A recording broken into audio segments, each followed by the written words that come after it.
Bien, ya estamos de vuelta en Vox Populi 2022, el programa sobre actualidad regional y nacional. Y hace algunos días atrás escuchábamos las palabras del Seremi de Gobierno, Arturo Díaz, quien manifestaba que una opción, quizás como para paliar lo que era el alza de bencinas, era cambiar los vehículos a gas natural, y esto haciéndolo mediante un crédito de consumo, lo cual trajo una polémica. Pero más que ahondar en dicha polémica, nosotros queremos conversar hoy con Juan Luis Oyarzo. Bienvenido, Juan Luis, él es economista, para saber qué es un crédito de consumo y en qué casos es realmente necesario y útil utilizarlo. Juan Luis, bienvenido acá en el Vox Populi 2022. No tengo registro si tú hayas estado invitado otra vez aquí a Polar Comunicaciones. No, he estado en otros programas de Polar, pero es primera vez que estoy aquí conversando ahora contigo y tratando este tipo de temas, así que yo encantado también para dar algunas orientaciones de esas desafortunadas palabras, Dante, porque fueron desafortunadas el aspecto del crédito consumo, pero bueno. Sí, bueno, de repente, improvisar de repente quizás nos lleva a malos lugares, quizás la intención... Finalmente, bueno, las palabras nos llevaron quizás a este punto en el cual nosotros podríamos comentar respecto de para qué sirve un crédito de consumo. ¿Qué es un crédito de consumo, Juan Luis? Mira, fácil, no es una respuesta muy difícil. Fíjate que las familias, por lo general, tienen que tomar decisiones con el dinero que ellos tienen. Una de las decisiones se encuentra vinculada al consumo. Otras decisiones están relacionadas también con ahorrar cuando te alcanza, y el resto del monto que tú recibes de dinero, producto de tu trabajo, en realidad lo utilizas básicamente para pagar los impuestos que te impone básicamente el Estado. Por eso las reformas tributarias también son tan importantes. Pero en la línea del consumo, en ocasiones no te alcanza. En ocasiones el dinero no te alcanza para cubrir las necesidades, de tal manera que tú tienes que apalancar el dinero que tú recibes desde el punto de vista de tus ingresos como trabajador, incorporando tal vez un remanente extra que podría venir de la deuda. De tal manera que hay distintas formas de deuda, no solamente el crédito de consumo. Está, por ejemplo, los famosos avances en efectivo, ¿cierto?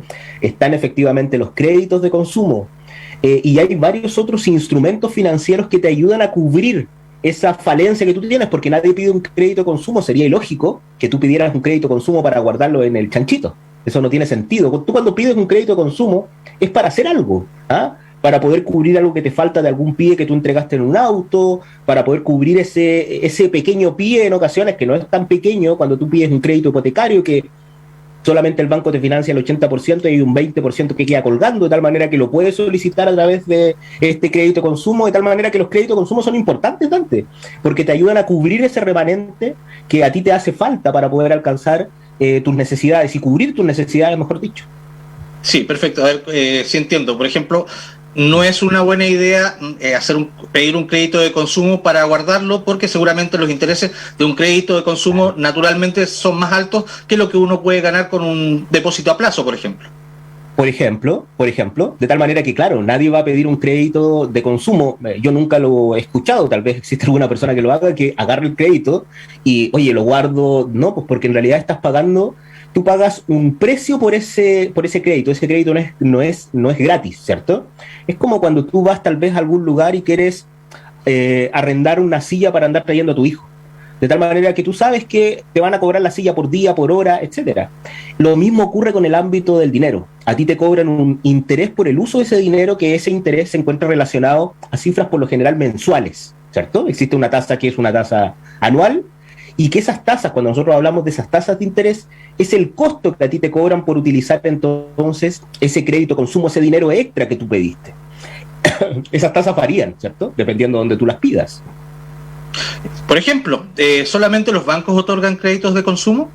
Hoy día no, antes era como muy común, cuando nosotros éramos más chicos, en realidad tú veías que existían también financieras. Claro. Y esas financieras, como ahora la podemos nombrar, ¿cierto? Como ¿Financiera Condel? La financiera Atlas, ¿cierto? Eran financieras que eran muy conocidas porque en realidad te permitían apalancar recursos. De hecho, antes, es bien conocido también el caso de las famosas tarjetas de crédito. Acá no existían tarjetas de crédito, las trajo efectivamente nuestro expresidente, ¿cierto?, con Ricardo Claro en un determinado momento, que era el dueño de Megavisión en ese momento, hoy día más conocido como Mega, y traía efectivamente esas famosas tarjetitas que te permitían apalancar recursos extra o pedir, por ejemplo, o comprar cosas a crédito, que no era muy común. O sea, cuando tú analizas el Chile de los 70, de los 80, la gente en realidad tenía que trabajar mucho para poder comprar eso porque no podías acudir a la deuda. De hecho, hay un capítulo de los 80 donde Juan, que es el protagonista, va a pedir efectivamente un crédito, su primer crédito a través de una tarjeta de crédito para comprar un televisor en ese momento. Era muy común. La gente antes juntaba el dinero y compraba, hasta que llegaron las tarjetas de crédito, que ahora, si tú te das cuenta, tú en realidad compras sin tener el dinero para comprar, sino que después lo vas pagando en cuotas. Claro, ahí como tú anunciabas algo de la historia, antes ¿sí? Uno hace la comparación independiente de situaciones económicas, pero el mercado financiero era bastante distinto y claro, que una familia tuviese un vehículo era mucho más difícil que ahora, y obtener artículos de consumo, claro, era más difícil porque la gente debía tener la disciplina para guardar mes a mes. Entonces, finalmente, el vehículo que lo adquiero ahora con un crédito, tenía que esperar los 5 años que ahora estoy juntando claro. En las cuotas. No sé si, Dante, te das cuenta que eso marca un hito generacional, porque nosotros claro. Cuando hablamos con nuestros viejos o con personas que tienen tal vez, mis viejos tienen por sobre los 70 años, tú empiezas a analizar que el destino o el concepto, tal vez podríamos decir tradicional que poseen, está muy vinculado al ahorro.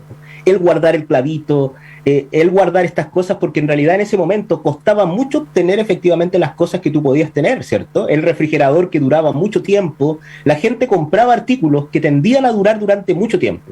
Sin embargo, una generación, que es una generación más nueva, en la cual yo me puedo incluir, tú también ahora, es una generación más bien desechable en este aspecto porque tenemos el acceso al crédito.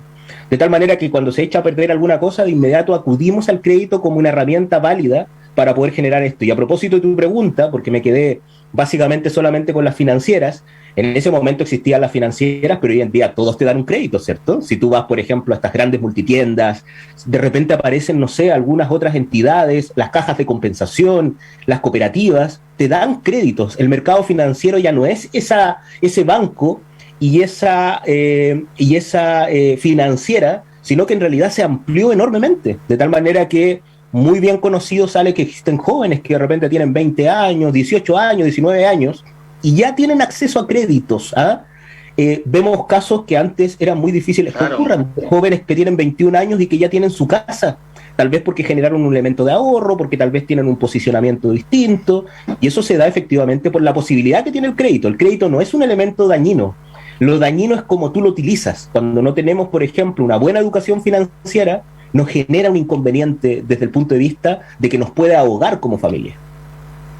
Sí, por supuesto. Sí. Bueno, te estaba recordando, financiera Condel, era la del huevito, creo, que era con una canastita, ¿no? Sí. Se me cayó a mí el carnet. Bueno, no, pero somos de una época contemporánea, me hago el joven, pero no me recuerdo el huevito. Yo me recuerdo otro compadre que andaba con una corbata que tenía un nombre, el tipo, y aparecía, decía, y ahora yo soy, ¿cierto? Y con gracia a la financiera logré algo. Sí. Yo no me acuerdo si esa era de Condel o de Atlas, ¿cierto? Y el tipo era muy conocido, salió en reportajes, en Viva el Lunes, en un montón de cosas, generando eso. Así que la del huevito no la recuerdo, pero no porque sí. No lo haya visto. Sí, no, pero realmente en todo caso, claro, este caballero salía en su oficina, salía en el escritorio. Sí.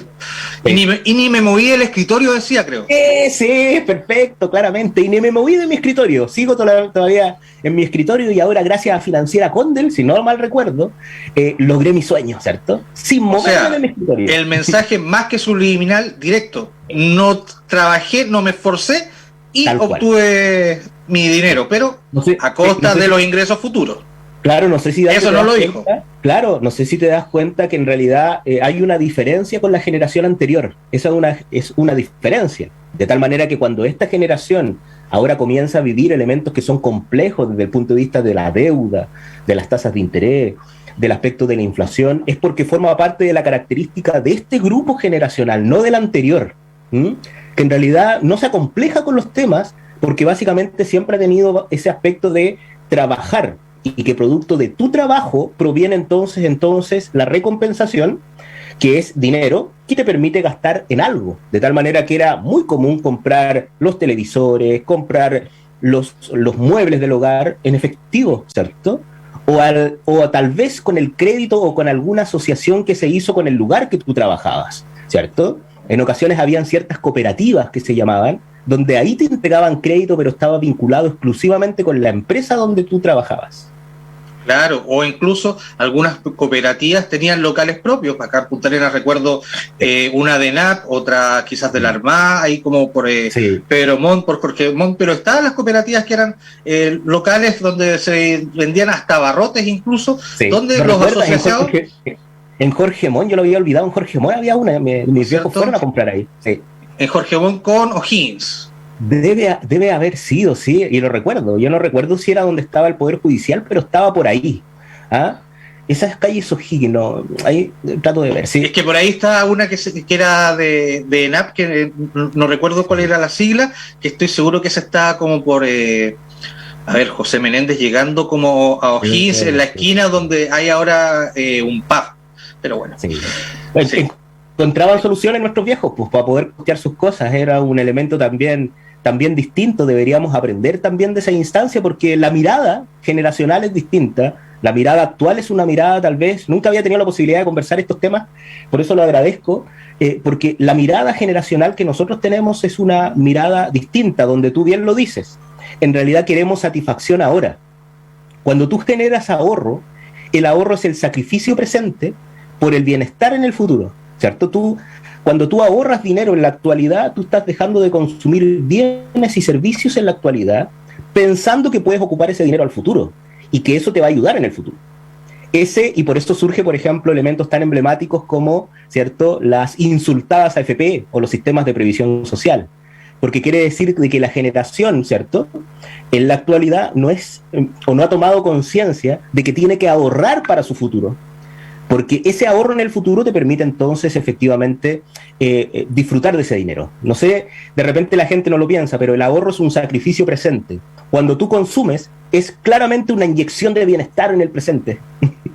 Sí, claro, particularmente respecto de las AFP, claro, es bastante dañino, sobre todo mientras más jóvenes lo hacemos, porque lo que uno deposita hoy en las AFP va ganando interés sobre interés. Bueno, claro. Igual en todo caso, de un tiempo a esta parte, con las rentabilidades negativas, bueno, uno ya comienza a pensar o a dudar un poco, pero mientras más alejado uno esté del punto de jubilación, más dañino es, porque durante el tiempo, a través del tiempo, más intereses dejamos de percibir. Pero volvamos un poquito a lo que era el crédito de consumo, particularmente, porque si bien puede tener quizás un uso, no quiero decir que sea como malicioso, sino más bien comenzamos a consumir dinero y con intereses de lo que podríamos tener más adelante.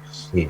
Hay algunos casos que realmente puede ser beneficioso. Siempre me han comentado de que quizás si uno tiene una deuda en distintas casas comerciales, con distintas tarjetas, en fin, uno se desordenó, dejó de pagar en varias partes, quizás lo más recomendable es pedir un crédito de consumo y consolidar toda la deuda a través de un solo instrumento, para ordenarse. Sí, pues eso sucedía, ¿cierto? En este aspecto, esta línea del crédito de consumo, que se vuelve muy interesante esta conversación, eso sucedía cuando no había el problema que hay hoy en día. Te pongo un aspecto para poder explicártelo un poco mejor. El Banco Central es el que regula las tasas de interés de estos créditos. De tal manera que, imagínate, el 1 de enero o en enero del año 2021, la tasa de interés que proponía el Banco Central era un 0,5%. ¿Qué quiere decir? Por sobre ese 0,5% el mercado financiero, que hablamos de todos los que te entregan créditos, regulaban entonces sus tasas. Entonces quiere decir de que si hay una tasa tan baja, tú también vas a obtener anualmente una tasa súper baja y el costo, el precio que tú tienes que pagar por el dinero es bajo, un 0,5 y algo más, porque los bancos, ese es el piso mínimo. Los bancos compiten por sobre ese piso encontrando, y tú vas a encontrar distintas tasas. ¿Ah? Ahí hay una diferencia entre lo mensual, lo nominal, lo real, que no vamos a entrar en ese detalle, pero la gente de repente va a encontrar tasas que son distintas a ese 0,5 de enero del 2021. Pero hoy día, julio del 2022, el Banco Central tiene una tasa del 9%. Entonces quiere decir de que si tú te das cuenta, es una tasa mucho más grande de ese 0,5 que nosotros teníamos, es más de 9 veces más caro. y es muy probable que la siga subiendo porque el Banco Central ocupa esa tasa de interés para contener la inflación.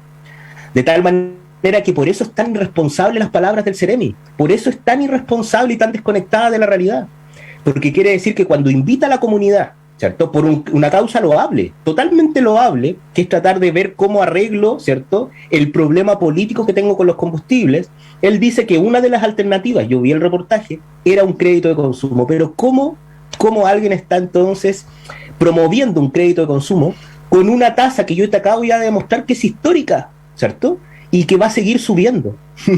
Perfecto. Juan Luis, para que la gente en la casa lo entienda.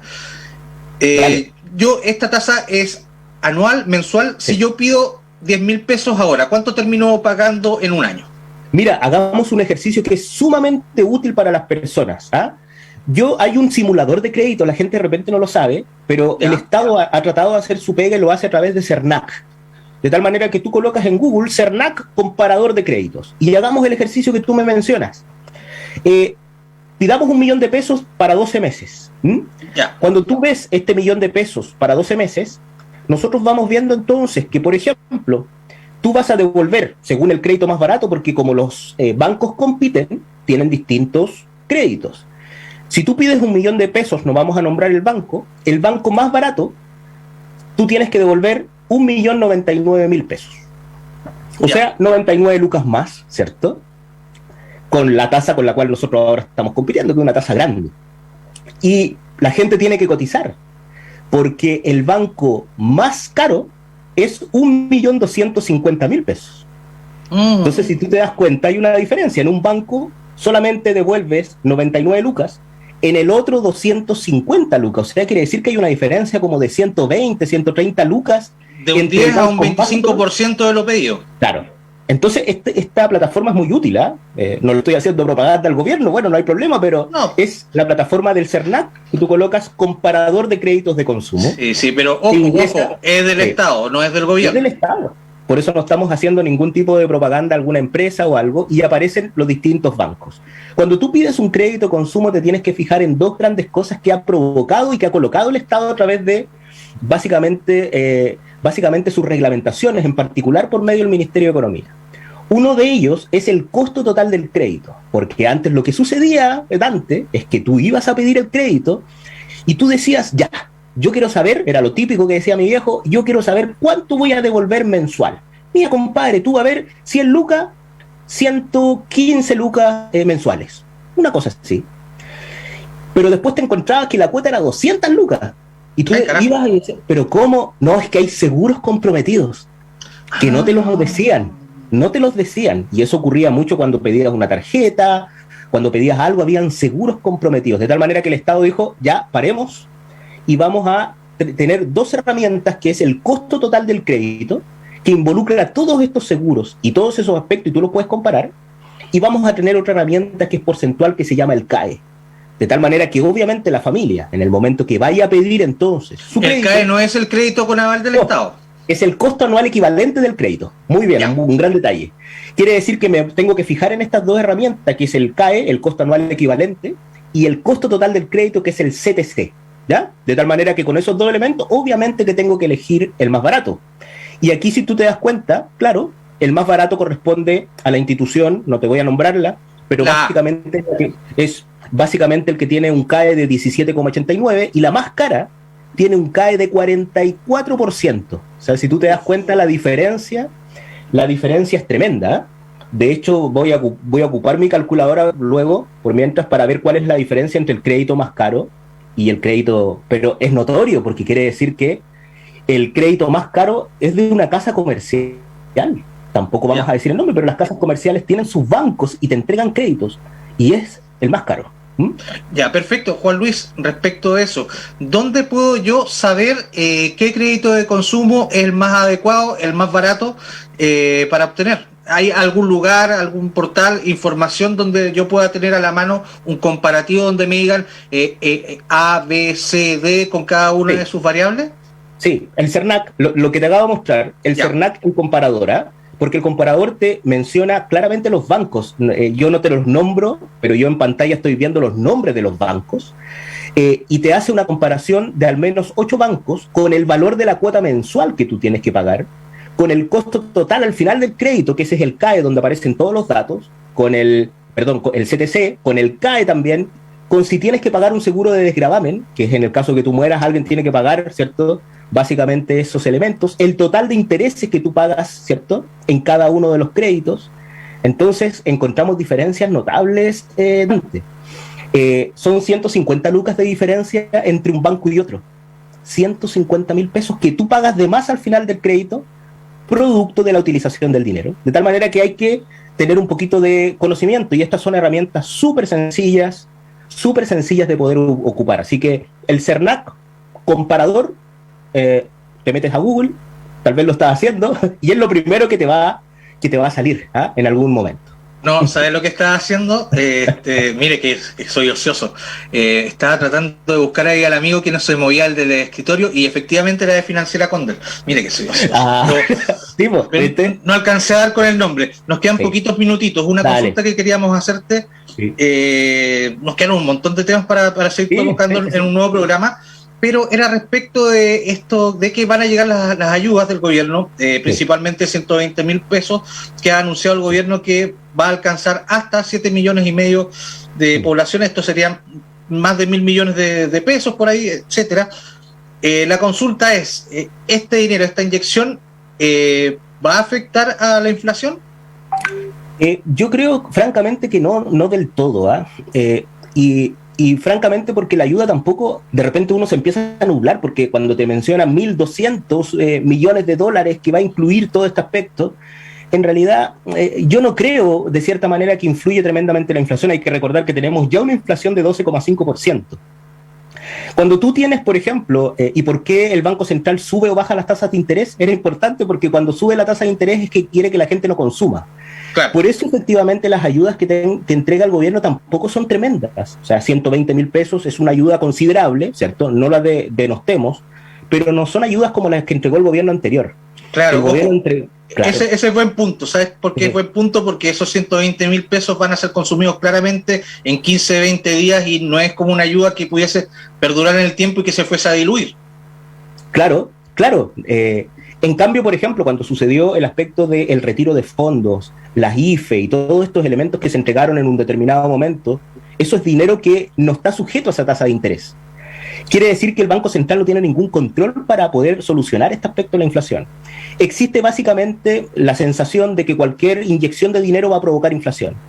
Se dijo también con el aspecto del salario mínimo, lo van a subir 50 lucas, eso va a provocar inflación. No, depende de cómo focalices la ayuda. Porque cuando tú analizas el salario mínimo, solamente hay 8% de los trabajadores que reciben ese salario mínimo, nadie más. Entonces quiere decir que el impacto es importante, pero es pequeño, desde el punto de vista de lo que va a suceder. Yo siento, francamente, de que en realidad las ayudas que ha entregado el presidente Gabriel Boric, la estructura de ayuda, son ayudas sumamente responsables, ¿cierto? No son ayudas que te van a generar un tremendo inconveniente, pero sí es importante que la transmisión de las ideas las hagan personas que se encuentran relacionadas con el aspecto, para que no ocurra lo que dice el Ceremi de gobierno, ¿cierto? O también hay Mario Marcel le llamó la atención ahí a Camila Vallejo, la símil, pero a nivel nacional acá de nuestro Ceremi, la vocera de gobierno. En fin, bueno, nos quedaron un montón de temas, Juan Luis, pero esperamos ya quizás un espacio durante la próxima semana. ¿Sabe qué? Porque aquí podemos hablar en fácil de temas económicos, para que la gente que de repente siente, o muchos comentan que la economía es algo abstracto, ajeno, pero es algo tan cotidiano que solamente uno, manejando algunos conceptos, se da cuenta que uno lo aplica día a día. Hoy día enseñamos el aspecto de los créditos de consumo. Por supuesto, y también el ahorro. ¿Por qué ahora no se cosen los calcetines? Por ejemplo. En fin, la obsolescencia programada también debe tener alguna relación con obligarte a pedir plata. Claro. En fin, uno puede sacar un montón de teorías conspirativas. Juan Luis Ollarse, economista, muchas gracias. Muy bienvenido al programa. Bien. Gracias por la invitación. No hay de qué. Ya, 16:57 minutos, nos vamos porque ya me están pidiendo el programa. Muchas gracias a todos los auditores de Polar Comunicaciones, y nos vemos el próximo lunes a través de Polar Comunicaciones en una nueva edición de Vox Populi 2022. Hasta la próxima semana.